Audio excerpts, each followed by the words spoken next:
80 to 85% of injuries in endurance sport can be attributed to overuse. In triathlon training and in racing, more than 70% of those are caused by running. Let's face it, we train a hell of a lot more than we race. So just looking at those percentages, it's no wonder that people say the hardest part about triathlon is just even getting to the start line.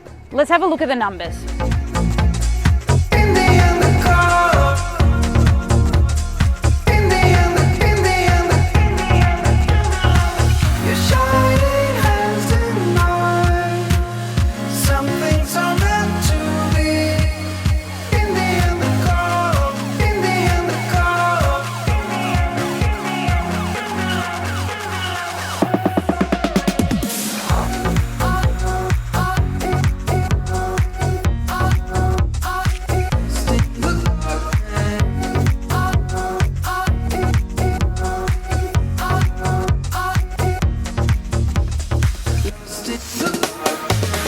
The numbers start to add up pretty quickly.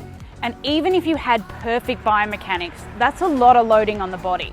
Add a movement deficiency to the mix, and you're pretty much on the countdown to a repetitive strain injury. One particular stressor on the body that is unique to triathlon is the cycle-run transition. After spending hours on the bike, a time when your body is at its most fatigued, the cycle-run transition demands the highest amount of energy. Coming off the bike, muscles are fatigued, glycogen levels are depleted, a redistribution of blood flow is required, and our proprioception is low. The change in activity is a high-risk period, and it can take anywhere between 5 to 14 minutes before the body can effectively return to optimal running form. Maintaining the aerodynamic position on the time trial bike places the body in a prolonged period of hip flexion, which causes tightness through the front of the hip and pelvis. This can result in compensatory movement patterns of the lower limbs during your running gait.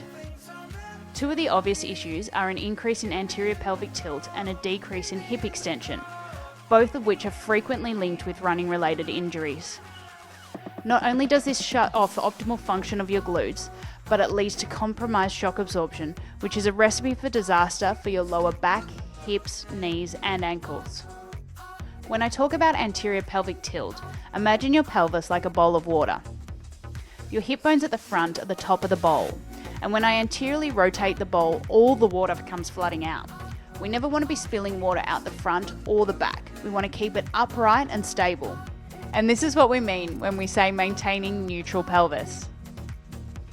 In order to condition ourselves to the training demands of triathlon, to become a more resilient to injury and more robust athlete, we need to first gain a functional understanding of how our body even moves. If running with a stable pelvis is proven to reduce the risk of injury, we must first know what it feels like to achieve it and then how to maintain it.